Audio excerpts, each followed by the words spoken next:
ये हमारी कार है और ये हमें और ये हमारी पार्टी हो रही है। একটা সাধারণ আড্ডার মুহূর্তে বলা কিছু সংলাপ, ইয়ে হাম হায়, ইয়ে হামারি কার হে, और ইয়ে হামারি ফারি হরিয়ে, এই কয়েকটা কথা বদলে দেয় এক তরুণীর পুরো জীবন। কয়েক ঘন্টার মধ্যেই সেই ভিডিও ঝড় তোলে সোশ্যাল মিডিয়ায়। সবাই তাকে চিনে ফেলে ফাউরি গার্ল নামে।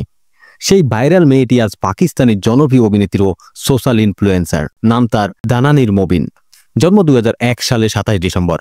পাকিস্তানের পেশোয়ারের এই তরুণী এখন সোশ্যাল মিডিয়া ইনফ্লুয়েন্সার হিসেবেও বেশ জনপ্রিয়। 2021 সালে ইনস্টাগ্রামে একটি ভাইরাল ভিডিওর মাধ্যমে তার এই সংলাপগুলো একটি ইন্টারনেটের মিম হিসেবে ব্যাপক জনপ্রিয়তা লাভ করে।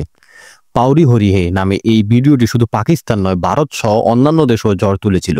মুহূর্তেই দানানির পরিচিত হয়ে ওঠেন ফাউরি গার্ল হিসেবে। সোশ্যাল মিডিয়ায় ভাইরাল হওয়া ভিডিওটির জনপ্রিয়তাকে কাজে লাগিয়ে একই বছরে তিনি অভিনয়ে আত্মপ্রকাশ করেন। সামরিক বাহিনী ভিত্তিক সিরিজ সিনফি আহানে সহ অভিনেত্রী হিসেবে অভিনয় করে নিজের মেধার প্রমাণ দেন।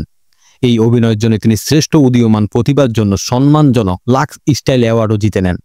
এরপর দানানিকে আর পেছনে ফিরে তাকাতে হয়নি। 2023 সালে এমডি প্রোডাকশনসের রোমান্টিক ড্রামা সিরিজ মুহাব্বত গুমশুদা মেরিতে জবিয়া চরিত্রে কেন্দ্রীয় ভূমিকা অভিনয় করে দর্শকদের মন জয় করেন। পরের বছর তিনি একই ব্যানারে বেরি ফিল্মিয়ে মিমসে মোহাব্বত প্রধান চরিত্রে অভিনয় করেন। মিমসে মোহাম্মতে অভিনয় করে পাকিস্তানের গণ্ডি পেরিয়ে বাংলাদেশও বেশ জনপ্রিয়তা পায়।